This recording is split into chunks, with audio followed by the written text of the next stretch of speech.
कैसे हैं आप लोग। एक हमारे सब्सक्राइबर ने ये पूछा है कि भाई हमारी चाबी रिमोट से ऑन होती है और चाबी से ऑन नहीं होती, तो रीज़न कहाँ होता है, कहाँ हमारा फॉल्ट होता है, बहुत आसानी से इस वीडियो के अंदर मैं आपको बताने वाला हूँ। सबसे पहले 48 वोल्ट के लिए जो हमारी सप्लाई स्विच के पास जाती है, तो हम मेन लीड में सबसे पहले हम इस लाइन के अंदर सप्लाई चेक करेंगे मल्टीमीटर से कि डायरेक्ट हमें 48 वोल्ट मिल रहा है नहीं मिल रहा। फिर उसके बाद में हमें करना क्या होता है, हम डायरेक्टली चाबी स्विच की तरफ चलेंगे और चाबी स्विच के बाद में हम एक अलग से स्विच लगा के देखेंगे कि हमारा चाबी लॉक रिटर्न सप्लाई दे रहा है या नहीं दे रहा है। कभी कभी ऐसा होता है कि हमारी लाइन बीच में से शॉर्ट हो जाती है और चाबी हमारी ख़राब हो जाती है, जिस वजह से भी हमारा चाबी से हमारा सिस्टम ऑन नहीं होता है। तो फाइनली हम आपको बता देंगे आज इस वीडियो के अंदर किस तरीके से हम अपने रिमोट से भी ई रिक्शा को ऑन करेंगे और चाबी से भी ऑन करेंगे। तो डायरेक्टली जो हमारी मेन वायरिंग स्विच के अंदर लगी हुई होती है, आप उसको सबसे पहले एक स्विच से मैनुअली बाईपास करके ऑन ऑफ कर सकते हैं। ये देखिए मैं आपको दिखा भी दूं, जैसे ही मैं क्या नाम है इसे ऑफ़ करूँगा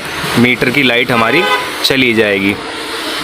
ये देखिए हमारी मीटर की लाइट चली गई। अब जैसे ही मैं इसे ऑन करूँगा ये देखिए। और बाकी रिमोट की अगर बात करें तो रिमोट से सबसे पहले हमें यही सप्लाई को चेक करना है कि हमारी सप्लाई इसके अंदर आ रही है या नहीं आ रही है। 48 वोल्ट एक हमें मल्टीमीटर लेके 48 वोल्ट इसमें लगाना है एक सुई को, और एक ग्राउंड वाले यानी ब्लैक वाले अर्थिंग में जहाँ से हम ई रिक्शा को चार्ज करते हैं। तो उसके अंदर हमें ये पता चलेगा कि हमारा 48 वोल्ट आ रहा है, लाइन में कहीं शॉर्टिंग नहीं है। और उसके बाद में फिर हमें इसे बाईपास करना है। यदि चाबी भी नई ली है और जब भी ऑन नहीं हो रहा, कभी कभी ऐसा भी हो जाता है कि नया लॉक भी ख़राब हो जाता है। तो फाइनली हमें करना क्या है कि हम इन दोनों वायरों को छीलेंगे और आपस में शॉर्ट करेंगे। तो उसके बाद में हमारा ई रिक्शा ऑन हो जाएगा। यही फॉल्ट होता है सिर्फ। या यदि ऐसा भी हो सकता है कि हमारा ये रिटर्न जाने वाली लाइन कहीं से 20 से शॉर्ट हो, जो बाईपास हमारे मीटर को सप्लाई इस पॉइंट से मिलती है, इस जगह पर होती है। आप इसे वायरिंग को कट करके भी चेक कर सकते हैं।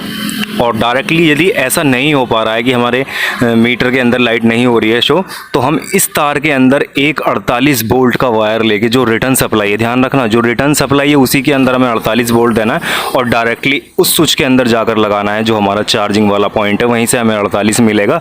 और यदि ऐसा नहीं होता है, मीटर ऑन नहीं होता है उसके बाद में भी, तो उसके लिए आपको बाईपास एक तार लेकर अपने कंट्रोलर के पास से, मैं आपको कंट्रोलर के पास से भी दिखा देता हूँ, जो हमारा 48 वोल्ट की रिटर्न सप्लाई है, इसके अंदर चाबी ऑन करने के बाद में हम ये देखेंगे कि 48 वोल्ट आ रहा नहीं आ रहा।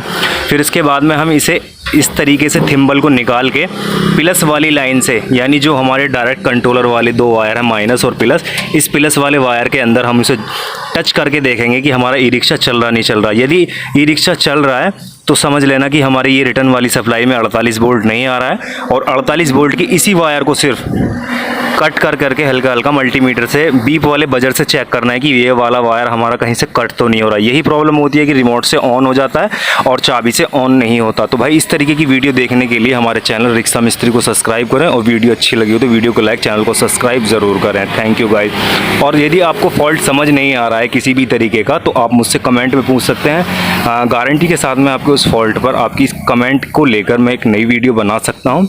तो थैंक यू गाइज।